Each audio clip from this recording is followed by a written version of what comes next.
नमस्कार, आप देख रहे हैं इंडिया न्यूज़ 53 और आपके साथ मैं हूं फारूक। आई नजर डालते हैं आज दिन भर की खास खबरों पर। बुरहानपुर से होकर गुजरने वाले इंदौर इच्छापुर हाईवे पर रिलायंस पेट्रोल पंप समीप ट्रक और कार में भिड़ंत हो गई। इस घटना में कार में सवार 4 लोग गंभीर रूप से घायल हो गए। बुरहानपुर के रिलायंस पेट्रोल पंप के समीप इंदौर इच्छापुर हाईवे पर ट्रक और कार की भिड़ंत में 4 लोग गंभीर रूप से घायल हो गए, जिन्हें राहगीरों की मदद से जिला अस्पताल में भर्ती कराया गया है। प्राप्त जानकारी के अनुसार कार सवार अकोला से राजस्थान की ओर जा रहे थे, जिनको तेज गति से आ रहे ट्रक ने इंदौर इच्छापुर हाईवे पर रिलायंस पेट्रोल पंप के पास जोरदार टक्कर मार दी, जिससे कार पूरी तरह से क्षतिग्रस्त हो गई और कार में सवार चारों लोग गंभीर रूप से घायल हो गए, जिन्हें राहगीरों की मदद से जिला अस्पताल में भर्ती कराया गया है, जहां डॉक्टरों द्वारा उनका उपचार किया जा रहा है। बुरहानपुर में जिले के शिव सैनिकों ने नेताजी सुभाष चंद्र बोस की जयंती पर सामूहिक रूप से रक्तदान किया। बुरहानपुर में शिवसेना की जिला इकाई द्वारा रक्तदान शिविर का आयोजन किया गया। शिवसेना के जिला संगठन प्रमुख मनोज कानूनगो ने बताया कि नेताजी सुभाष चंद्र बोस ने एक नारा दिया था, तुम मुझे खून दो मैं तुम्हें आज़ादी दूंगा। उसी बात से प्रेरित होकर शिवसेना प्रमुख बाला साहब ठाकरे की जयंती पर शिवसेना की जिला इकाई द्वारा रक्तदान शिविर का आयोजन किया गया, क्योंकि रक्तदान महादान है। शिविर में युवा शिव सैनिकों ने रक्तदान कर जरूरतमंदों को मदद करने का संकल्प भी लिया। महान स्वतंत्रता संग्राम सेनानी नेताजी सुभाष चंद्र बोस, जिन्होंने इस देश को आज़ादी दिलाने के लिए एक नारा दिया था, इस राष्ट्र को, देश को, तुम मुझे खून दो मैं तुम्हें आज़ादी दूंगा। उस परिप्रेक्ष्य को साकार करने के लिए और वर्तमान युग में रक्तदान महादान वर्तमान समय की आवश्यकता है, उसकी पूर्ति हेतु हिंदू हृदय सम्राट माननीय बाला साहब ठाकरे जी के जयंती के उपलक्ष्य में यह हमारा शिवसेना जिला परिवार की ओर से द्वितीय रक्तदान शिविर का आयोजन किया गया है, जिसमें सभी शिव सैनिकों का बारंबार हम आभार प्रकट करते हैं। आकर रक्तदान करें, रक्तदान महादान। शनिवार को स्थानीय विधायक ठाकुर सुरेंद्र सिंह जिला अस्पताल पहुंचे और मरीजों से मुलाकात कर उनकी हालचाल जाने। बुरहानपुर के निर्दलीय विधायक ठाकुर सुरेंद्र सिंह ने जिला अस्पताल में पहुंचकर औचक निरीक्षण किया। विधायक ठाकुर सुरेंद्र सिंह शेरा भैया ने कहा कि लोग सुबह मंदिर, मस्जिद, गुरुद्वारे और चर्च जाते हैं, लेकिन मैं सुबह मेरे क्षेत्र की जनता का हाल जानता हूं और उनसे बातचीत करता हूं कि आप कैसे हैं। इसी कड़ी में जिला अस्पताल आया हूं। ये करके सबसे पहले मैंने भर्ती मरीज और उनके परिजनों से मिलकर उनका हाल चाल जाना। अस्पताल में उन्हें किसी प्रकार की कोई समस्या तो नहीं है, इस बारे में उनसे चर्चा की गई। लोगों से बात कर मुझे आत्मीय खुशी मिली है और क्षेत्र की जनता से जुड़कर काम करने का मौका भी मिला है। नहीं, मेरा भी ये रहता है कि हर दिन सुबह मैं कोई भी अस्पताल जाके वहाँ के मरीजों से मिलूँ, उनकी बात जानूँ और उनको तकलीफ हो तो मेरे लेवल में जितना हो सकता है मेरी ताकत जितना हेल्प करता हूँ मैं। लोग मंदिर जाते हैं, लोग मस्जिद जाते हैं, लोग चर्च जाते हैं। मेरा मकसद रहता है अस्पताल जाके लोगों की सेवा करना, लोगों का ध्यान रखना। शहर के प्रमुख शनवारा चौराहे के यातायात को सुरक्षित बनाने के लिए यातायात पुलिस ने प्लास्टिक रबर के लाइन सेपरेटर लगाए हैं, जो रात्रि में भी चमकते हुए रास्ता दिखाएंगे। बुरहानपुर के अति व्यस्तम शनवारा चौराहे पर ट्रैफिक के बड़े और छोटे वाहनों का दिन भर दबाव बना रहता है, जिसके चलते ट्रैफिक विभाग द्वारा लाइन सेपरेटर लगाए जा रहे हैं, जिससे वाहन अपने निर्धारित स्थान से आवागमन सुगमता से कर पाएंगे। ये लाइन सेपरेटर प्लास्टिक और रबड़ के बने होने के चलते बहुत ही सुरक्षित हैं। वाहन इनसे टकराने पर भी वाहन और इन लाइन सेपरेटर को कोई क्षति नहीं पहुंचेगी और निश्चित ही वाहन सेपरेटर लगाने से दुर्घटनाओं में भी कमी आएगी। शहर का सबसे महत्वपूर्ण चौराहा शनवारा चौराहा, यहाँ पर यातायात के का मिश्रित दबाव रहता है। बड़े वाहन भी चलते हैं, छोटे वाहन भी चलते हैं। तो यहाँ पर डिवाइडर नहीं था। डिवाइडर के स्थान पर पहले हमने कुछ समय के लिए टेम्परेरी क्रैश बैरियर लगाए थे, लेकिन क्योंकि क्रैश बैरियर ये जगह ढलानी है और इसलिए एक छोटी सी टक्कर से भी बिखर जाते थे, दाएं बाएं हो जाते थे, इसलिए एक परमानेंट यहाँ पे सॉल्यूशन किया जा रहा है। हम यहाँ पर एक प्लास्टिक का लेन सेपरेटर लगा रहे हैं, जिसकी विशेषता ये है कि इसके ऊपर के जो पोल हैं वो रबर के बने होने से अगर कोई वाहन इससे टकराता भी है तो वाहन को कोई नुकसान नहीं होगा और ये अपनी जगह पे वापस पहुँच जाएगा। शहर की पुलिस ने नकली नोटों के साथ 2 युवकों को धर दबोचा है, जिनके पास से पुलिस ने 100 के 21 नकली नोट जब्त कर जांच शुरू कर दी है।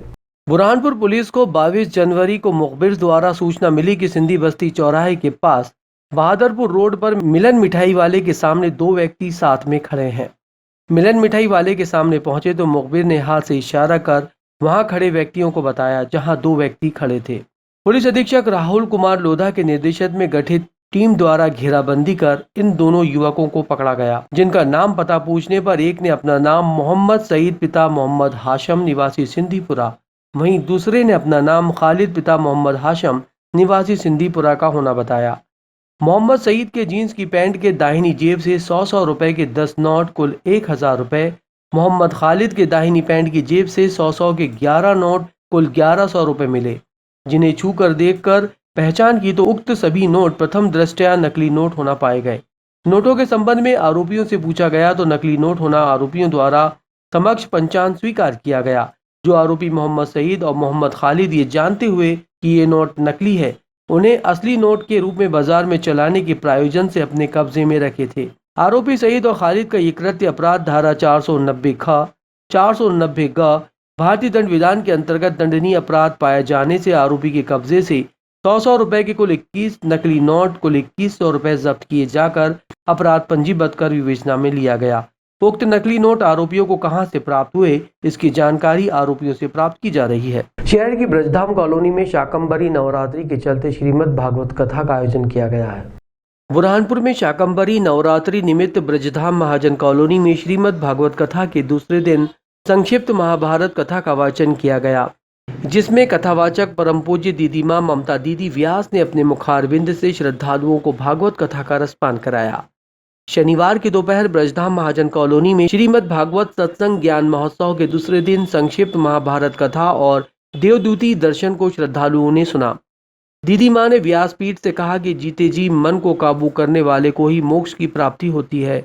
मानव जन्म लेने के लिए कई वर्षों की तपस्या लगती है।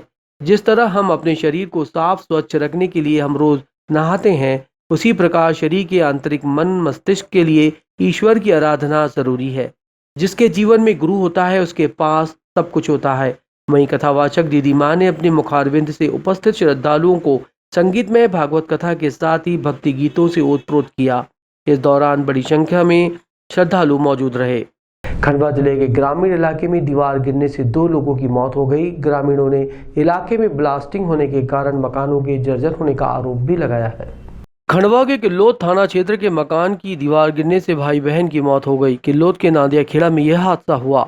घटना के बाद तत्काल किल्लोद पुलिस मौके पर पहुंचकर मामले की जांच में जुट गई है। घटना की जानकारी देते हुए बताया गया है कि सभी अपने घरों में सोए थे, तभी आज सुबह अचानक ये हादसा हुआ। घटना में करीब परिवार के 5 लोग दीवार के नीचे दबे हुए थे, जिनमें से 3 लोगों को रेस्क्यू कर बचा लिया, लेकिन 2 लोग जिनमें गुलकंदा और आशिक की मौत इलाज के दौरान अस्पताल में हो गई। मृत युवती अपने मायके से आई थी। घटनाक्रम के बारे में बताया जा रहा है कि आसपास के इलाकों में ब्लास्टिंग का काम चल रहा है, इसके कारण यह हादसा हुआ। फिलहाल पुलिस पूरे मामले की जांच में जुट गई है। खंडवा कलेक्टर अनय द्विवेदी ने बताया कि घटना के हर पहलू की जांच की जा रही है। प्रारंभिक जांच में पता चला है कि दीवार कच्ची होने के कारण गिरी है। जो खदान से ब्लास्टिंग की बात कही जा रही है वह हरदा जिले में लगभग 1.5 किलोमीटर दूर है। पुलिस द्वारा भी सभी पहलुओं पर जांच कर शव का पोस्टमार्टम कर रिपोर्ट प्राप्त होगी, उसके आधार पर ही आगे कार्रवाई की जाएगी। पंचायत की ओर से 10,000 रुपए की सहायता उपलब्ध कराई गई है। वहीं घायलों का उपचार जारी है। इंडिया न्यूज़ 53 के लिए मनीष गुप्ता की रिपोर्ट। ग्राम नांदिया जो किल्लोद ब्लॉक में है, वहाँ पे एक मकान है, इसकी एक दीवार कच्ची दीवार थी और प्रथम दृष्टया ये जांच में आ रहा है कि वो कच्ची दीवार जो है वो टूट गई सुबह लगभग 6:30 और 7 के बीच में, और वो दीवार के टूटने से वहाँ पे 2 लोगों की मृत्यु हुई है।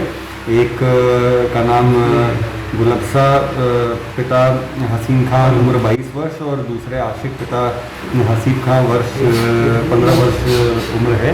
उन 2 की मृत्यु हुई है। वो डीएमओ द्वारा मृत घोषित किया गया है। उनको ले जाया गया था वहाँ पे केंद्र पे। और इसके अलावा एक 9 वर्षीय बालिका है जिसको पाँव में हल्की चोट आई है। और जो दोनों मृत हैं उनमें अभी पुलिस की जो है जांच जारी है, और वो जांच जब पूरी हो जाएगी तो उसके बाद में अन्य तथ्य निकल के आएंगे।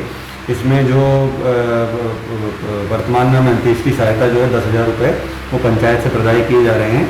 इसके अलावा RBC 6-4 के अंतर्गत अगर प्रकरण बनता है उसको भी उसका परीक्षण कर रहे हैं, और जब पुलिस की रिपोर्ट आएगी तो फिर आगे कार्रवाई उसमें की जाएगी उसके हिसाब से। सर वहाँ पर आसपास कुछ खनिज खदानों की बात सामने आ रही है सर। लास्ट नहीं, जो अभी प्रारंभिक तौर पे आया है, जो खदान है वो करीब 1.5 किलोमीटर दूर हरदा में किरकिया में वो खदान स्थित है। पर वहाँ से उसकी दूरी 1.5 किलोमीटर लगभग है। तो ये तो अभी जब पीएम एक बार हो जाएगा और पीएम होने के बाद में फिर जो अन्य पुलिस जांच कर रही है उस जांच के आधार पर फिर निकल के जब आएगा कोई अगर ऐसा तथ्य तो फिर उसकी भी पुष्टि के उपरांत जो भी जांच होगी वो उसके आधार पर कार्रवाई की जाएगी। जिला छिंदवाड़ा के न्यूटन चिखली कला में सोनी परिवार द्वारा नेताजी सुभाष चंद्र बोस की जयंती मनाई गई। इस कार्यक्रम में स्थानीय लोगों ने शिरकत कर श्रद्धा सुमन अर्पित किए। जिला छिंदवाड़ा के नगर न्यूटन चिखली कला के वार्ड नंबर 8 में झंडा वंदन कर नेताजी सुभाष चंद्र बोस को याद किया गया। 1973 से लगातार कार्यक्रमों का आयोजन सोनी परिवार द्वारा किया जा रहा है। न्यूटन नगर सहित आसपास के सैकड़ों लोगों के द्वारा इस कार्यक्रम में नेताजी सुभाष चंद्र बोस को याद किया गया। कोरोना वायरस संक्रमण के कारण इस वर्ष यहां पर किसी भी प्रकार के सांस्कृतिक कार्यक्रम का आयोजन नहीं किया गया। कोरोना गाइडलाइन के अनुसार नेताजी सुभाष चंद्र बोस की जयंती पर उन्हें श्रद्धा सुमन अर्पित किए गए। इस दौरान नगर पंचायत अध्यक्ष हेमंत राय, पार्षद रुस्तम खान, रईस खान, ललित सूर्यवंशी, अशोक डेहरिया, अरुण दुबे, रितेश सोनी, इरफान खान, आयोजक मनोज सोनी सहित सैकड़ों ग्रामीण मौजूद रहे। इंडिया न्यूज़ 53 के लिए शेख उबैद की रिपोर्ट। तारीख नेताजी सुभाष चंद्र बोस स्वतंत्रता संग्राम सेनानी जी की जयंती प्रतिवर्ष के अनुसार इस वर्ष 124वीं जयंती मनाई गई और कोरोना काल को ध्यान में रखकर ये कार्यक्रम शांतिपूर्ण मनाया गया और इसमें लगातार जो है 42 वर्षों से ऊपर जब हुए हैं बच्चे मनाई गई। लगभग 68,000 सैनिक थे जिसमें भारत की स्वतंत्रता की लड़ाई में लगभग 32,000 सैनिकों ने शहादत दी और जो भी इनके साहित्य को पढ़ता है वो लगभग इनका दीवाना हो जाता है। इन्होंने देश के लिए बहुत बड़ा अमूल्य योगदान दिया है और हम चाहते हैं कि आने वाली पीढ़ियों को भी इन्हें भुलाना नहीं चाहिए, उनको याद रखना चाहिए। जिला छिंदवाड़ा में ब्लॉक कांग्रेस कमेटी कार्यालय में नेताजी सुभाष चंद्र बोस की जयंती कांग्रेसियों द्वारा मनाई गई। जिला छिंदवाड़ा में ब्लॉक कांग्रेस कमेटी परासिया में सुभाष चंद्र बोस की जयंती पर उन्हें श्रद्धा सुमन अर्पित कर याद किया गया। 23 जनवरी नेताजी सुभाष चंद्र बोस की जयंती पर ब्लॉक कांग्रेस कमेटी परासिया में उनके द्वारा किए गए कार्यों को, देश की आज़ादी के लिए उनके किए गए योगदान को याद किया गया। आज ब्लॉक कांग्रेस कमेटी परासिया कार्यालय में याद करते हुए ब्लॉक कांग्रेस कमेटी के समस्त पदाधिकारियों के द्वारा उनके फोटो पर माल्यार्पण कर उन्हें श्रद्धा सुमन अर्पित किए गए। इस दौरान परासिया विधायक सोनलाल वाल्मीकि, जनपद अध्यक्ष रईस खान, हेमंत राय, पूर्व जनपद अध्यक्ष नरेंद्र विश्वकर्मा, आशीष सिकंदरपुरकर, वीर बहादुर सिंह, जब्बार खान, ललित सूर्यवंशी, बसंत मालवी, अशोक डेहरिया, प्रतिभा सोनी, मंजित कौर, डिम्पी खंडूजा, बॉबी खंडूजा, सुरेश डेहरिया, भावना साहू सहित सैकड़ों कार्यकर्ता मौजूद रहे। इंडिया न्यूज़ 53 के लिए शेख उबैद की रिपोर्ट। ब्लॉक कांग्रेस कमेटी कार्यालय द्वारा आयोजित परम श्रद्धेय सुभाष चंद्र बोस जी की जयंती का आयोजन यहाँ पर किया गया है और हम लोग सब लोगों ने, कांग्रेस जनों ने परम पूज्य सुभाष जी को आज यहाँ पर याद किया, उनकी देश की आज़ादी को, योगदान को याद किया और निश्चित रूप से हम सब लोगों ने उनको श्रद्धा सुमन अर्पित करी है और इस मौके पर हमारे सभी साथी उपस्थित हुए हैं और हम पुनः उन्हें स्मरण करते हैं, उनको श्रद्धा सुमन करते हैं कि आज जो लोकतंत्र और प्रजातंत्र की जो व्यवस्था बनी है, जो हमारा देश आज़ाद हुआ है, परम पूज्य सुभाष चंद्र बोस जी के बहुत बड़ा उसमें योगदान रहा है। हम उनको कृतज्ञ और सब दिल से, हृदय से धन्यवाद देते हैं और हम उन्हें याद करके श्रद्धा सुमन अर्पित करते हैं। जिला छिंदवाड़ा के परासिया में भाजपा कार्यकर्ताओं द्वारा नेताजी सुभाष चंद्र बोस की जयंती उनकी प्रतिमा समीप उन्हें माल्यार्पण कर मनाई गई। जिला छिंदवाड़ा के नगर पालिका परिषद परासिया में वार्ड नंबर 8 में नेताजी सुभाष चंद्र बोस पार्क में भाजपा ने भारत के वीर आजाद हिंद फौज के संस्थापक नेताजी सुभाष चंद्र बोस की मूर्ति पर माल्यार्पण कर उन्हें याद किया। इस दौरान भाजपा के वरिष्ठ अरुण कपूर, पूर्व विधायक ताराचंद बावरिया, शक्ति नंदन श्रीवास्तव, राजेश दुबे, गणेश देशमुख, राकेश चौहान, तुकाराम दुर्गे, हरि आठनकर सहित सैकड़ों भाजपा कार्यकर्ता मौजूद रहे। इंडिया न्यूज़ 53 के लिए शेख उबैद की रिपोर्ट। आज नेताजी सुभाष चंद्र बोस की 125 जयंती हम सब लोग यहाँ पर परासिया के नेताजी सुभाष चंद्र बोस पार्क में वार्ड नंबर 8 में मना रहे हैं। ये बड़े ही सौभाग्य का विषय है। 125 साल बाद आज उनकी जयंती के रूप में हमारे देश के श्री प्रधानमंत्री जी ने पराक्रम दिवस घोषित किया है और इसलिए नेताजी सुभाष चंद्र बोस जी अपने जीवन काल में पराक्रमी स्वभाव के रहे, उन्हें पराक्रम करके देश को आज़ादी दिलाई है। ऐसे नेताजी सुभाष चंद्र बोस के चरणों में सत्संग नमन। हम ईश्वर से प्रार्थना करते हैं कि वे जहाँ भी हों, जिस भी रूप में हों, वो भारत का सदैव मार्गदर्शन करते रहें और ये देश हमेशा नेताजी सुभाष चंद्र बोस को याद रखेगा। बहुत बहुत धन्यवाद।